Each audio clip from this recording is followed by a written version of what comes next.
I apologize. We've got some committee meetings stacked up this afternoon, and so some of our members are in other places and are trying to get here. But I want to be fair with those of you who are here, and we're going to go ahead and get started and assume that we'll have others join us shortly. Welcome to this meeting of the Subcommittee of Appropriations for Higher Education to consider the 2015 budget. We appreciate those of you who are here to present and to discuss your budgets. We're going to begin with the University System of Georgia. We're pleased to see a number of representatives, including Chancellor Hank Huckabee and Vice Chancellor for Physical Affairs John Brown. Gentlemen, we welcome you. We are proud to have you here, and thank you for what you do to help change the lives of Georgians. Thank you so much, Mr. Chairman. We appreciate the opportunity this afternoon. I know time is of the essence, so I will turn it over to our budget guy, Mr. Brown, and we'll be here to answer any follow-up questions you may have. Thank you very much. Thank you, Chancellor. Thank you, Mr. Chairman. Let me just start real quickly. There was a one-page sheet that I think Rachel passed to you. Yes. I'll go through the track document, but something that would be helpful. This is a snapshot of everything that's going on in our budget from the governor's recommendations through the House version. As I go through the tracking sheet, you're going to see three items that appear over and over for various entities within the university system. Those items are an increase in health insurance. We're a self-insured plan outside of state health benefit plan. The health cost, basically medical inflation, is about 3.4% this year, and that number is really down from us also taking some cost-cutting measures with respect to mail order and some other things that we've done on the employee side. Across all of the various programs in the budget, the grand total is $14 million, but you're going to see it in various chunks as I go through. The second one is TRS and ERS retirement system increases. Both of those systems are raising the employer contribution rate to match actuarial recommendations. And as we go through the various items where you see that, they all total to $12.9 million. And then the third item that appears multiple times in multiple programs is a salary adjustment. It's approximately 1%. If you did an across-the-board raise effective July 1, it's basically 1% of our payroll base. It totals $11.3 million. Now, I'm talking across the board, but that is not how that money will be used. The governor's recommendation specifically indicated that it'll be used to do merit-based pay raises. It'll also be used at colleges where necessary to either help in the recruitment or retaining certain faculty members that are star faculty members that we need to do something for. But I just wanted to clear those three items for you because rather than dwell on them each time, I'll just let you know that that's what's going on in a given program. And then all of the other things on this sheet under the various programs, such as archives, libraries, and so forth, as I get to those programs, I'll hit the specific changes, governor's recommendations, and how the House differs from the governor. So now if I could refer you to the Senate document, I've got the legal size version. I'll make reference to the line numbers and probably the page numbers too. I'll start on page 1 of 28. The very first program in the university system is the Enterprise Innovation Institute, and you will see lines 269.1 through 269.3. That is the three items that I just mentioned between retirement, health, and pay raise, and the share that goes to that program, and those are the only changes in Enterprise Innovation. On page 2 of 28, you look toward the bottom of the page or the middle of the page. This is the Georgia Archives. In addition to the three items of pay, retirement, and health, there are two items here under Georgia Archives. The first, the governor recommended $460,000 to enable the Georgia Archives to be open for 5 days a week. We've been trying to get archives back where they need to be and be open to the public. The $460,000 provides for probably 7 employees and some operating expenses. but we feel that the 460 gets them in a good place in terms of being able to be open and accessible to the public. The second item is 272.5. You see an item for $23,000 there. This is money that is being transferred over from the Secretary of State's office. It was money that was collected, as I understand it, for record center fees. It's a restricted, dedicated fund source. In the transfer that happened in the last budget and on July 1, some money was left behind, and this $23,000 is that residual. So in essence, this $23,000 transfer completes the whole movement of archives from Secretary of State to the Board of Regents. On page 3 of 28, there are no changes on that page with respect to the Georgia Radiation Therapy Center. It's a totally non-state funded program. It's funded through patient revenues. On page 4 of 28, you see 3 changes there. The common changes of teachers' retirement, merit-based pay, and health insurance for the Georgia Tech Research Institute. That's items 274.1 through 274.3, and that is their share of those larger items that I mentioned. Midway through page 4 of 28, the Marine Institute. If you flip to page 5 of 28, you'll actually see at the top the change items going on, 275.1 through 275.3. 275.1 is the retirement, 275.2 is the merit pay, and the third item is the health insurance. However, there is one correction there that the House made. The governor's office, OPB, inadvertently switched the amount of money between the Marine Institute and Marine Extension, which is the next program. They put the Marine Extension share of a pay raise in the opposite program. So the House is correcting that. They're putting the $4,676 with Marine Institute, and then in the next program you'll see the $9,970 under Marine Extension where it belongs. And speaking of Marine Extension, it begins on page 5 of 28 but goes through the top of page 6 of 28, and other than that correction, all you have there are the retirement, merit pay, and the health insurance. Middle of page 6 of 28 is the Medical College of Georgia Hospitals and Clinics. In that particular case, the only thing we have is the spread of a merit-based pay. Moving on to page 7 of 28. And let me make sure I have the program right. Top of page 7 of 28 is the public library system. The first 3 items, 278.1, 278.2, 278.3, once again, retirement, merit pay, and health insurance. On item 278.4, public libraries are funded for their operations and materials based on a population-driven formula. The latest population of the state of Georgia for their formula produces a $106,000 increase. You may have been approached or have heard about the libraries are making a change in how their formula numbers are allocated.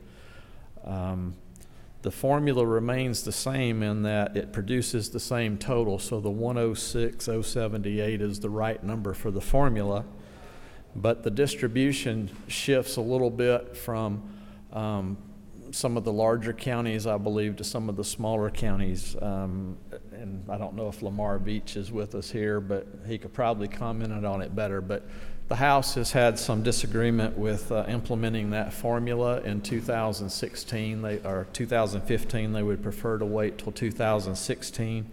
So what you see on 278.5 is the House saying that they would like to delay till next year and this be worked out.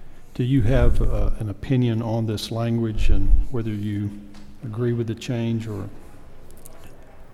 I think I would tell you that I agree in the sense that it might need to be discussed some more. It being in the libraries, I'm not as heavily involved with that. So I would defer to Lamar, but I think we've heard enough, and I think legislators have heard enough that it might be worth looking at it a little deeper. On page 8 of 28, we have the public service special funding initiatives. Let me say that special funding initiatives, you may know, are typically a pool of money that is startup money for various initiatives. When special funding initiatives come along, it was where we could seed some money for a particular program until the funding formula would take over 2 years later once enrollment was generated. Through the years, there have been a number of programs that get started and kind of stay here instead of making their way to teaching program.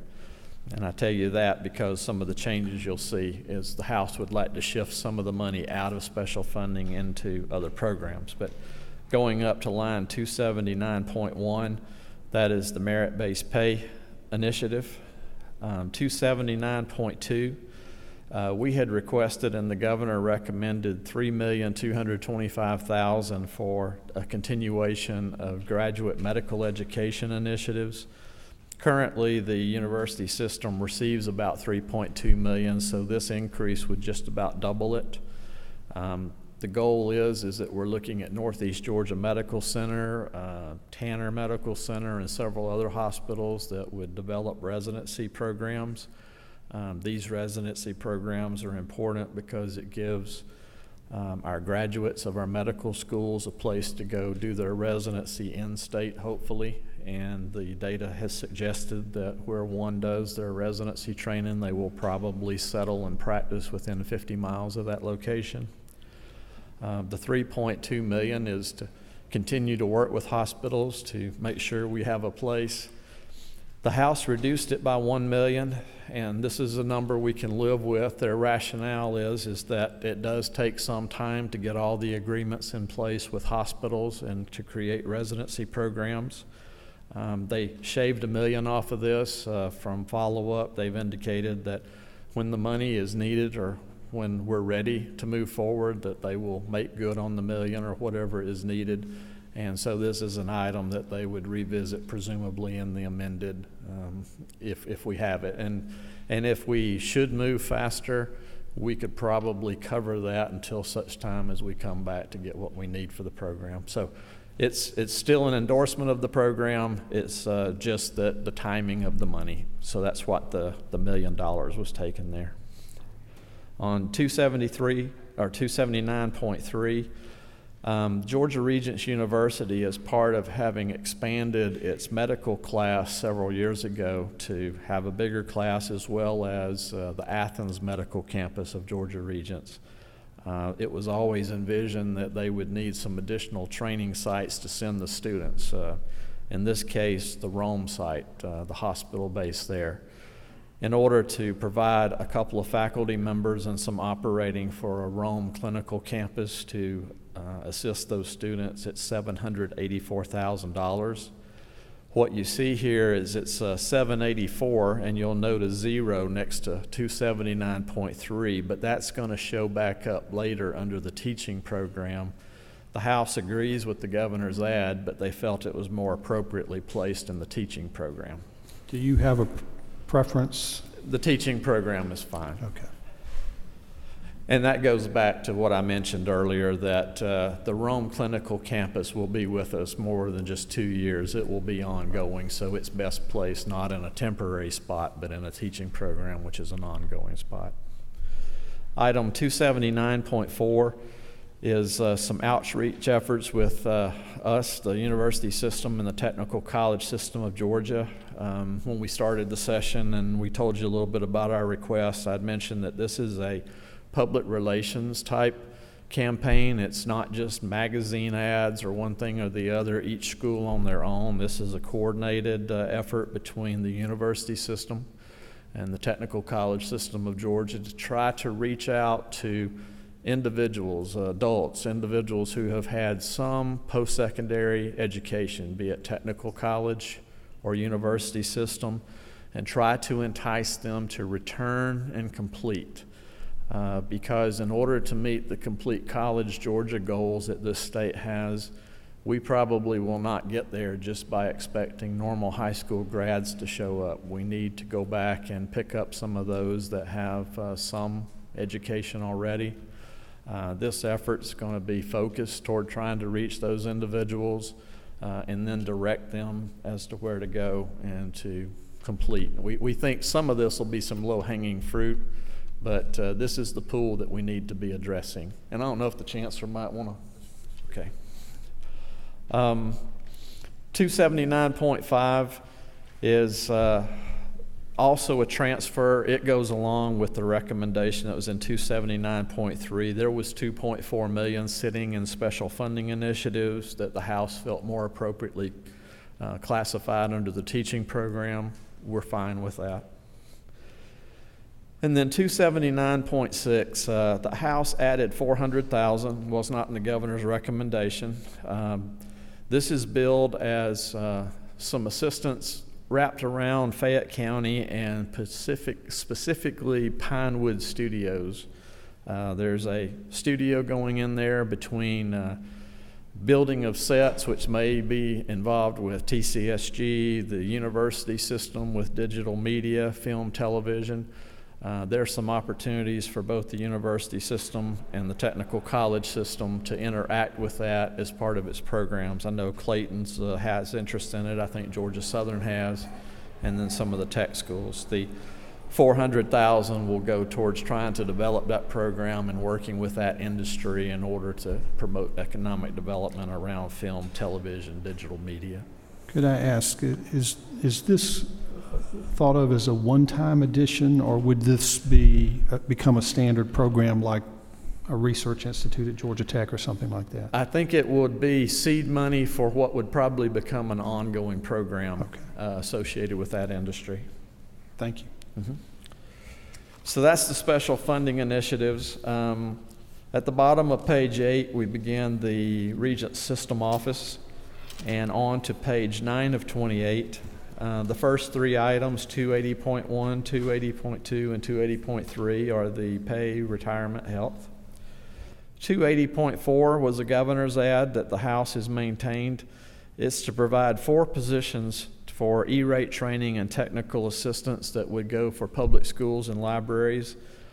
If not directly coordinated with, it's certainly indirectly coordinated with the governor's effort to get broadband internet into the K-12 schools. Some of that was in the amended budget. The effort here is to let the university system, as the overseers of PeachNet, work with both public libraries and the K-12 school systems, getting E-rate, best rate training, technical assistance, and so forth. Item 280.5 is a $2.5 million increase from the governor and the House maintained for Galileo. This $2.5 million is an effort that we want to use to try to do 2 things. One, Galileo has been a program that's been around a while. It's been cutting edge, but it's losing some of that edge, so there's a little bit of a refresh in the offering of Galileo. But the biggest part of it is that through Galileo, we believe that we can do open source textbooks and find ways to lower textbooks costs to students. And this $2.5 million will be heavily devoted toward doing just that. And then 280.6 and 280.6 is the health insurance. And then 280.7 is a $28,000 increase recommended by Governor and House for Southern Education Board, Southern Regional Education Board. This is where we sometimes send students, in this case optometry students, individuals interested in that. We send them to the Southern College of Optometry in UAB Birmingham because we have no optometry students in state. In turn, other states exchange with us. The contract rate that SREB has dictates $28,000 increase. At the bottom of page 9 of 28, what appears to be a cut, really not. It's, in this case, the Research Consortium program as a standalone program is being folded into the teaching program. Most of that money is associated with Georgia Tech or Kennesaw State. It's just being merged into teaching. The governor and OPB recommended, we're fine with that. And then on the next page, page 10 of 28, are the remaining part, the piece that is Kennesaw State at 207 going to the teaching program. And then there's the statement that says eliminate the program. Skidaway Institute of Oceanography on page 10. The only three items there are the pay raise, the health insurance, and the retirement adjustment. And then at the bottom and on to the top of page 11 of 28 begins the teaching program. The teaching program is our largest program, $1.6 billion out of $1.8 billion. That's our total budget. This is the money for the actual operation for the schools and the colleges. Items 283.1, 283.2, and 283.3, once again, is the TRS, ERS, as well as health insurance money. And you'll note that the numbers there are pretty large. The bulk of the pay raise and so forth, given that this is our largest program and covers our faculty and so forth, are on those lines. A unique item on 283.4, the university system has had an additional just under 900,000 square feet of space come online from where buildings have been completed, and our formula indicates that when the square footage comes into the formula, we pay roughly $7 and some odd cents per square foot. In addition to this $9 million that was requested and recommended for funding, last year some square footage was omitted, and OPB has put that into our formula. But these are all new buildings that have been constructed and now online. 283.5 is the bulk of the pay raise money associated with faculty, $10 million. Again, will be awarded based on merit. 283.6 is debt service money. You may recall that we built a number of projects back in the early 90s where we used GO bonds to fund them, and then the revenue from the projects, parking decks, bookstores, would be used to pay the debt service. The pledge was 20 years ago that once they were paid that the state funding would be returned. We're almost to the end of that series of projects. This year we only have one. It was a dorm that was constructed at Georgia Southern in, I think, 1994. So the debt service is just over $1 million. Item 283.7 is a reduction to Georgia Gwinnett College. Last year, I believe, our agreement was reached that we would phase out some of the startup money. A given number was identified and that it would be done over a 7-year period in equal increments. The amount to be phased out each year is $1.3 million. So this is year 1 of 7. Item 283.8 and 283.9 is the other half of the transfer of the research consortium program, where the money that showed previous as a negative is showing back up on the positive side and putting it in the teaching program. And then at the top of page 12 of 28, 283.10, this is one that the governor and the House offered as a yes. The Georgia Awards is a student information system that is a subpart of the Race to the Top grant.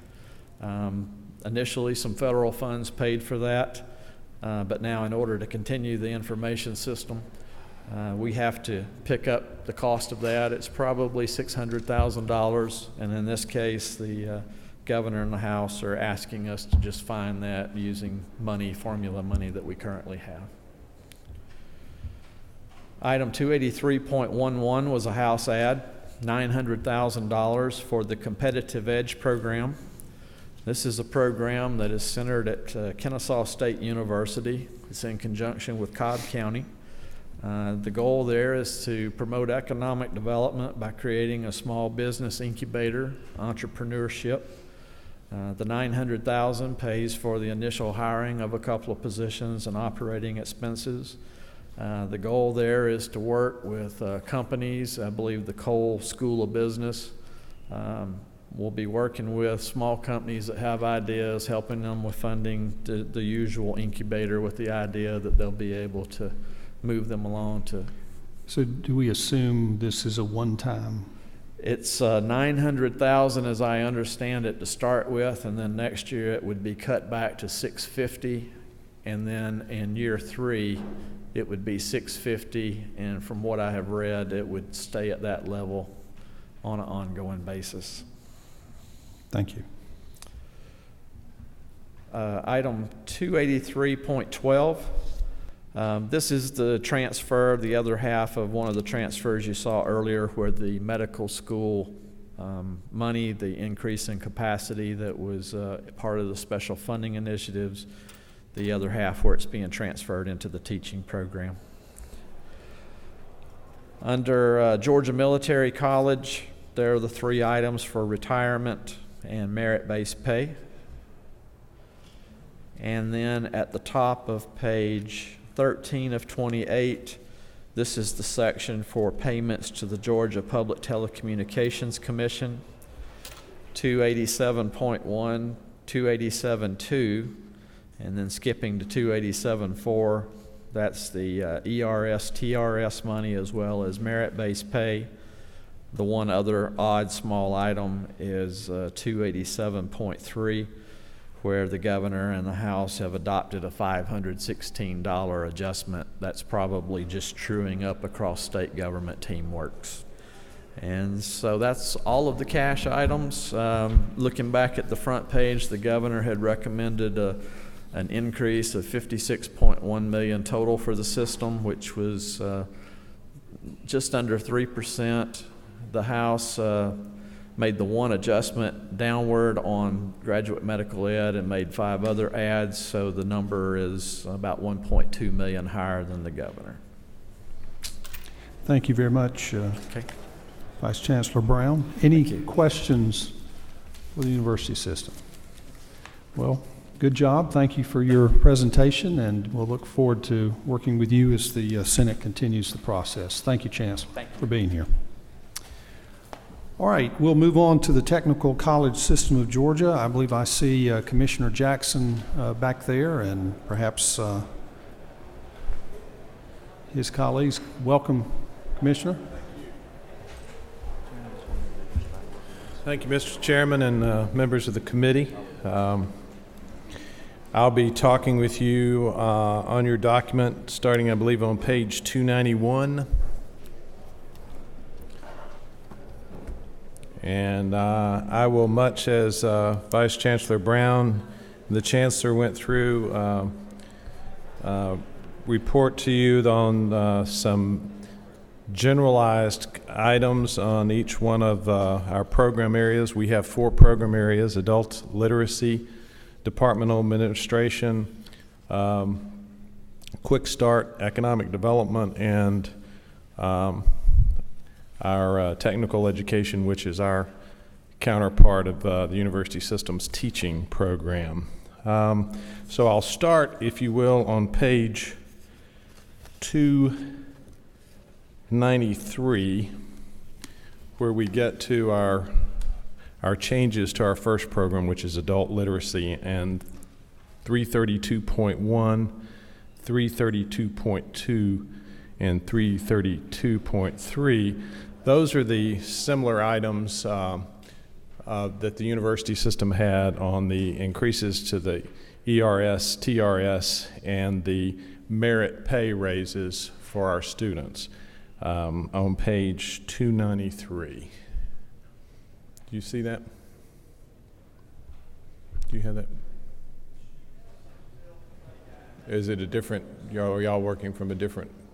I want to make sure we get there. We have different versions. Okay.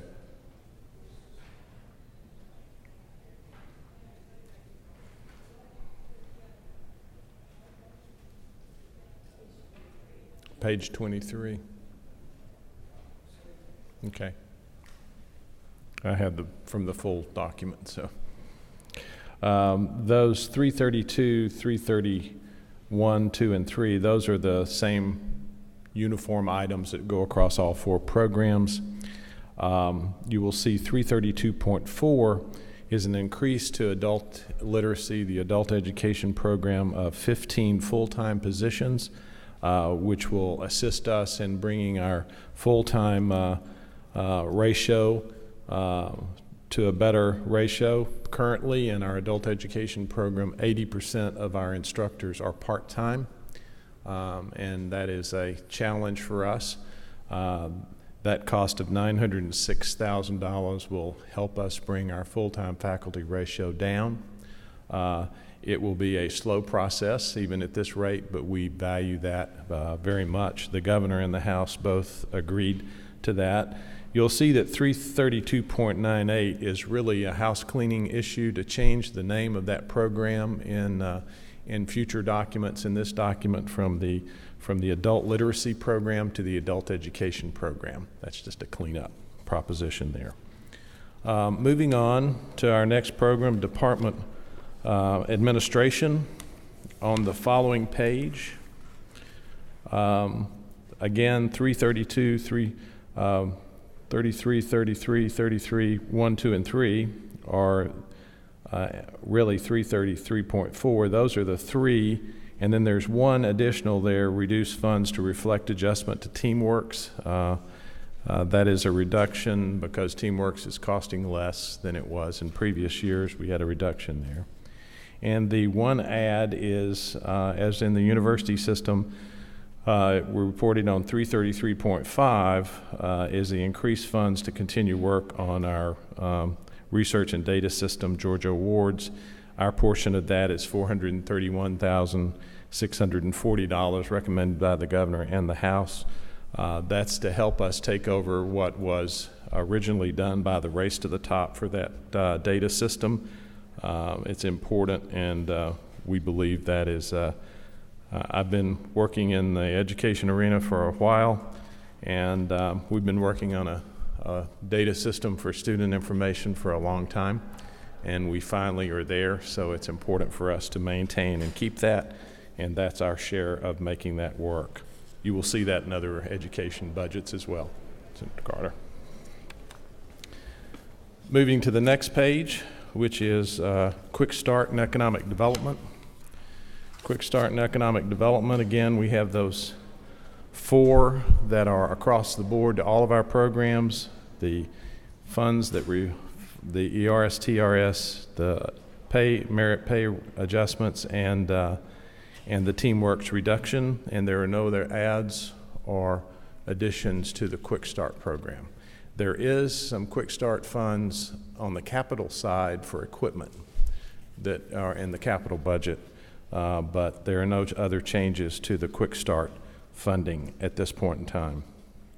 The bigger program is our technical education program, and on the following page, I believe you will find the changes beginning with 335.1, 2, 3, and 4. Again, are those common across all of our programs. And then 333, or 335.5, increased funds for formula growth based on a 2.9% increase in square footage. That's our operational increase for the increase in square footage that we've added in the past year. That's 4.5 million. That is the square footage of our operating expense in the formula. 335.6 is a $500,000 add that the governor recommended and the House kept in for development of a precision manufacturing program at Savannah Technical College. We have been working hard to both attract some major manufacturers to the Savannah and coastal region area. And we've been unsuccessful in a couple of cases, and one of the challenges we have is a workforce in advanced and precision manufacturing. We also have Gulfstream and several other very important industries there that require a precision manufacturing workforce. So the recommendation is, I believe, well-founded that we need to develop that program at Savannah Tech. and both for current manufacturers and to recruit future manufacturers. That then on 335.7, this is an important initiative which is important for us in the Complete College Georgia arena to help us make sure that we are, number one, retaining students and getting them to complete their programs on time. Part of that is to give them good advisement, to help them make good choices, and to help them in programs to keep them in as full-time as we can possibly get them. And with non-traditional students, that's a challenge. This recommends 25 positions, a student navigator, if you will, for each one of our college campuses, with the infrastructure, the data system infrastructure, software packages to support us, much as some of the colleges in the university system have done, to advise students and what we affectionately call intrusive advisement when we see that they're not showing up for class, if they are beginning to slip in some of their testing, their grades. We will intervene and see what's going on to try to help them get back on track. To have a navigator to do that at each one of our campuses and to work with our faculty is critically important. The governor recommended $2.59 million for that. The House kept that in as well, and we think that's an important program for us to keep students, retain them, make them successful, and for them to complete on time. The next item, 335.8, important item. This was an item recommended by the governor, $3.6 million for books for dually enrolled students. One of the challenges we've had in the past on our dual enrollment at one time was the funding for the students, both in our system and the local school systems. There was a time when that was considered to be paying for the student twice. We began to talk in terms of that's dual credit. They're paying for the high school credit and paying for our college credit at the same time. So that funding was fixed. But one of the challenges we have is that the students who are dually enrolled don't have the funds, nor do the school system, nor do we, to purchase the textbooks for those students who are dually enrolled. And often school systems will not really participate at the level we would hope they would, or maybe not at all, because they can't afford the textbooks. In some cases, our colleges have bought textbooks. In some cases, some school systems that can afford it have purchased textbooks, but it's still a barrier to increasing our dual enrollment. So that $3.6 million was really important, we think, for incenting school systems and students and parents to have their students enroll in dual credit courses while they're in high school. The House did not recommend that. You can see that's a change. We would very much appreciate any effort that can be given on the Senate side to restore that. It's important for dual enrollment. Dual enrollment students graduate at a 95% rate compared to our regular graduation rates. So anything we can do to incent students and school systems to dually enroll and get college credit while you're in high school. It also improves our completion rates in college. It improves our going to college rates from high school, because when students have already earned college credit, they're more likely to go on to college. It's good for Georgia's workforce. We believe it's a very strong program, and any assistance we can get from the Senate to restore that 3.6 would be appreciated. Yes, Commissioner, sir, Mr. could Chairman. you help us put this into some perspective? How much of a book stipend would this provide to a dually enrolled student? Do you have any We numbers? based the projection that the 3.6 million was on how many dual enrollment students we have now, based upon I think a 200. Do you know what that was, Laura? Okay. Okay. Sure. Okay. Okay. That helps us put it in Yes. perspective. Thank you. Yes. So That's a really important program, and any help we can get to restore those funds would be important, I think, for dual enrollment in general.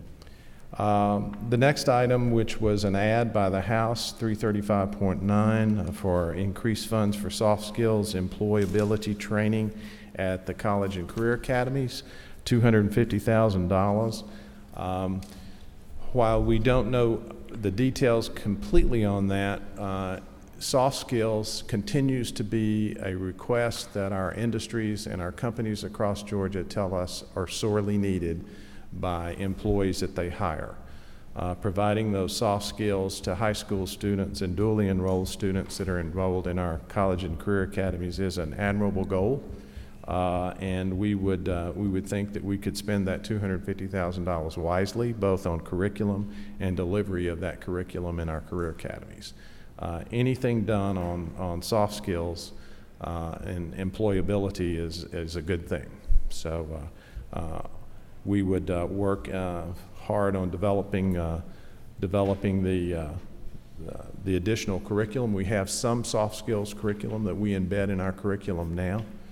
But even with that curriculum and even embedding it, we still have employers that say some of their employees that they hire and bring in really do need some soft skills about how to show up for work and how to dress for work and how to behave at work and those kinds of soft skills.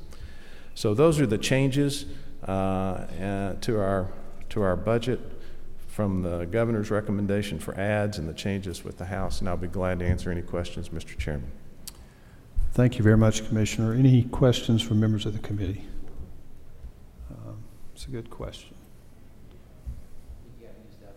Oh, sorry. What number are you, Senator? 84? All right, see you. Is it 2? There That's you it. go. That's it. I'm sorry I was late, but I do have 2 questions. First of all, 335.6, the precision manufacturing designation at Savannah Technical College. I just want to speak for the benefit of the other committee members in support of that. Actually, Commissioner, I think you're aware of a project that we had down there that Yes. that was one of the things that was missing, and Yes, don't sir. know that that was the only reason we didn't get that project, but it was part of the reason we didn't get that project. So I think moving forward, that'll be a benefit. It will be a benefit. It was, in fact, I think, a significant part of our not getting that particular prospect. We've had that in previous requests in that area, and it's a critical need, and I support you and your support that we need to do that at Savannah Tech. Good. Mr. Chairman, if I may. 335.9, and the funds for soft skills employability. Yes, sir. Do we have any money set for that? Have we ever appropriated any money for that? Is this an increase over? We have never had an appropriation specifically for development of soft skills. Right. Either. We do have a soft skills component, what we call a work readiness component, that we embed in our current curriculum in most of our coursework. But we continue, even with that, to hear that employers who hire even our graduates still think that they could use more soft skills.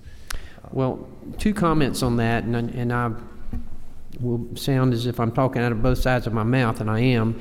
But while I had the honor of serving as chair of higher education, and also when I chaired the special committee for when we were looking at the funding for higher education, I was shocked to learn that this was one of the concerns of not just most of the administrators, but all of them, and the problem that existed. And I don't know why I was so shocked, but I was. But what do you spend money on? I mean, that's common sense to me. I mean, well, what's the $250,000 going to buy us? What do you buy a book that tells you need to be on time? Well, or you need to tuck your shirt tail in, or you need to pull your pants up? I mean, it's there are several curriculums and curriculums that are available for purchase. We could develop our own, which could take some funding or some money to put people to work on doing that. And perhaps while $250,000 wouldn't do anything around getting a faculty that's specifically focused on soft skills in our career academies. And again, this was added just to bring, I think, attention to us. I'm not sure how exactly we would spend the $250,000, but it's probably to secure new soft skills software would be my suspicion. So. Thank you. Other questions for Commissioner? If not, thank you very much, Commissioner Jackson. Thank you for the good work you do, and appreciate the look great forward to working support with you all you. give us. Thank you very much. Work with you throughout the remainder of this process. Thank you very much. All right, let's move forward. The Georgia Student Finance Commission, and we have our presenters, Mr. Ireland and Mr. Russell. We welcome you, and we look forward to hearing your presentation. Good afternoon, Mr. Chairman, members of the committee. Thank you. It's a pleasure to be with you this afternoon. As my predecessors did, I'll walk through the budget document that we have, beginning on page 14 of 28, point out the changes to you, program by program, if any. So on page 14 of 28, line item 313.1, the Excel program. That's the dual enrollment program targeted for students to achieve both high school credit and baccalaureate degree level credit. As you can see, the governor recommended $14.3 million in funding, and the House reduced that by about $4 million.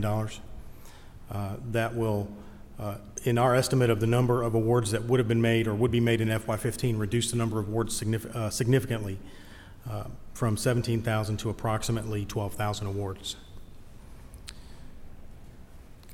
The next item is 314.1, engineering scholarship. There's no recommended change to that program. Both the House and the governor agree on $701,000. That's the engineering program for students attending Mercer University. It is a service cancelable loan. Students who work in engineering after receiving this loan get the loan canceled after a number of years. On page 15 of 28, line item 315.1, the governor recommended $1.09 million in funding for the Georgia Military College Scholarship, and the House maintained that funding. On the same page, item number 316.1, the HERO Scholarship. Again, the governor recommended $800,000 in funding, and the House maintained that funding. The HERO Scholarship awards a small amount, about $2,000 per year, to children of reservists who served in a designated combat zone. Beginning on the bottom of page 15 and on the top of page 16, item 317.1, Hope Administration funding. You can see there are several sub-items there. 317.1, point 2, and point 3 include funds for the adjustment in the employer share at the employee's retirement system, as well as the employer share at the teacher's retirement system, and also include an amount for merit pay adjustments. Then 317.4 is our request to increase funds for one education policy analyst in our support of the Georgia Awards Database, or the state longitudinal data system. The governor recommended funding there was maintained by the House as well. The Hope GED program on the next page, item number 318.1, continuation funding. Both the governor recommended $1.9 million, and the House maintained that funding. The Hope GED program, as you may recall, awards a one-time $500 payment to students who take the GED exam as an incentive to attempt some sort of post-secondary education. On the same page, item number 319.1, the Hope Grant Program, there are several sub-items there. 319.1 increases funding for the Strategic Industries Workforce Development Grant. In the present fiscal year, we are funding those grants for commercial truck driving, early childhood education, and practical nursing. In FY15, it's recommended to fund those programs as well as welding, healthcare, diesel mechanics, and information technology. So the amount you see there is an increase over the prior fiscal year. The governor recommended $5 million for that program, and the House maintained that. Item number 319.2, increase funds to establish the Zell Miller Grant Program. This would provide full tuition assistance to technical college students maintaining a 3.5 GPA or higher. That amount was recommended at $7.2 million by the governor and maintained by the House. Item number 319.3 increases the Hope Grant award amount by 3% or makes the factor rate 103%. Beginning on the bottom of page 17 and continuing on the page 18, item number 320.1, Hope Scholarships at private institutions. Item number 320.1 increases funds to increase the award amount for Zell Miller scholarships by 5.5%. You may recall that program has been the same since it was implemented in FY11. And then item number 320.2 increases the award amount for Hope Scholarships at private schools by 3% or 103% factor rate. Both the governor's recommendation and the House recommendation were maintained. Next item is Hope Scholarships at public institutions, item number 321.1 on page 19. Item number 321.1 there increases the award amount there for a factor rate increase of 103%, and then increases funds for Zell Miller scholarships to meet projected need. As you know, Zell Miller at public institutions is tied to tuition. Item number 322.1 on the same page, low interest loans. This is the loan program that the General Assembly funded originally in FY11 and has funded at $20 million per fiscal year since then. The governor recommended $20 million funding in this program. The House reduced that by $1 million due to projected need on their side. Item number 323.1 creates a new low-interest loan program for technical college students. The governor recommended that program at $10 million. The House maintains the funding at $10 million, however, reduces the $10 million by $1 million in state general funds and replaces it with $1 million in lottery funds. That program will seek to help technical college students who have a gap in funding between what the Hope Grant pays as well as books and fees. So it is limited in the amount that they can borrow. Item number, item number 324.1 on the same page, North Georgia Military Scholarships. You can see there that the governor recommended an increase of $72,700. The House maintained that increase. That's to help fund projected need. Item number 324.1, North Georgia Military Scholarship Grants is at North Georgia. The governor recommended continuation funding there, and the House maintained that. On page 21 of 28, 325.1, North Georgia ROTC grants. Just covered that item, I apologize. That's $875,000 in funding. Next item on that same page, 326.1, Public Memorial Safety Grant. The governor recommended $376,000 in funding in that program. The House maintained that. You may recall that program funds scholarship assistance to children of public service workers killed in the line of duty. Includes EMTs, firefighters, police officers. That program funds an $18,000 a year scholarship. Page 22 of 28, item number 327.1, Reach Georgia Scholarship. The governor recommends $2 million in state funding to support fundraising activities of the program. The House maintained that funding. The Reach Scholarship, you may know, is a need-based scholarship that targets students in middle school, provides them with scholarship support as well as mentoring and academic support all the way through high school. This program is also, a similar program is in effect in Cartersville. It's called the Gatekey program and has proven to be very successful. Item number 328.1 on the same page, tuition equalization grants.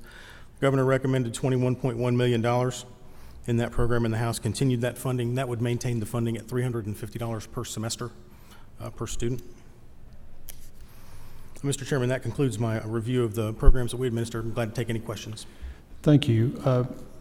Let me come back, if you don't mind, to 313.1, the Excel Yes, sir. cut. So you mentioned going from 17,000 to 12,000. Will Excel be able to maintain current award amounts until this might be able to be trued up in the amended budget next year? It's possible. In other words, because the amended budget would happen in about halfway through the mark, Right. We may find ourselves in a position of having to hold invoices at some time during the fiscal year. So we would not be likely to fund every student. So you would still expect this to be detrimental in terms of the overall number of students that might be able to get the Excel beginning? Yes, sir. This fall. We may find ourselves, if the funding is at the 10 million, then we would find ourselves rejecting applications. Okay. On the engineering scholarship, and as you will be aware, I have an interest in this since the institution is in my area of the state. I know we added a little bit at the request of Mercer in the amended budget, and that didn't carry over, obviously, in the 15 budget. Is it true that we have had to cap applications at some point this year because of concerns about this, or do you believe this number is adequate? This number is, my understanding, that number is very close to adequate. The institution needed additional funding in FY14 That's because correct. it had just a few students that it couldn't fund. Last year and this year, we've seen an increase in the number of applications for this program, whereas in the prior 2 or 3 fiscal years, we had seen a decline. Yes. So it is possible that there could be an additional need here? It is possible. Okay, thank you. Yes, sir. And let's see, I maybe had one more. I want to come back to the 322.1 and take $1 million, add $1 million, and just help us once again to sort of understand this. Will this $1 million decrease impact the ability to serve potential low-interest loan recipients? I mean, is that...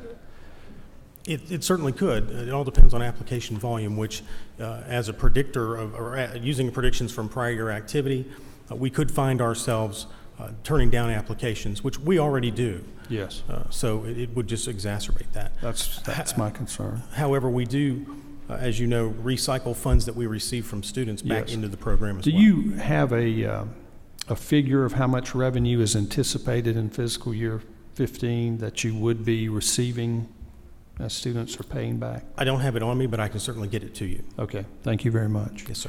Any other questions from members of the subcommittee? Certainly, Senator Carter. And I apologize if you're repeating yourself or if it's covered in here, but can you help me on the non-Zell Miller scholars? How much do you anticipate the Hope Scholarship covering of the tuition cost for the next academic year? Well, it's going to depend on what, if any, if there are any tuition increases to students. Right. That's a driver of it.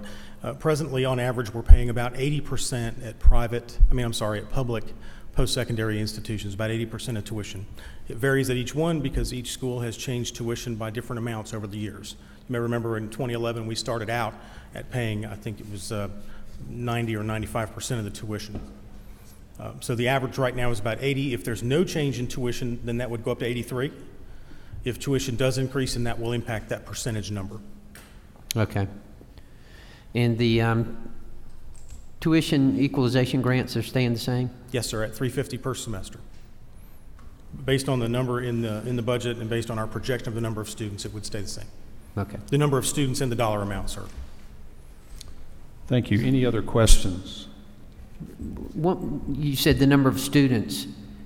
The dollar amount, I misspoke, actually. The number of students is projected to increase this year. In the last several years, the number of students has decreased. That's what I was about to point out. Yes, We've sir. had a decrease in the number of students, correct? Projecting that we have over the last several years, we're projecting that now to go back up. Is that right? Is Yes, there a sir. reason for that? Based on what we saw last year, I don't have a specific reason, though, no.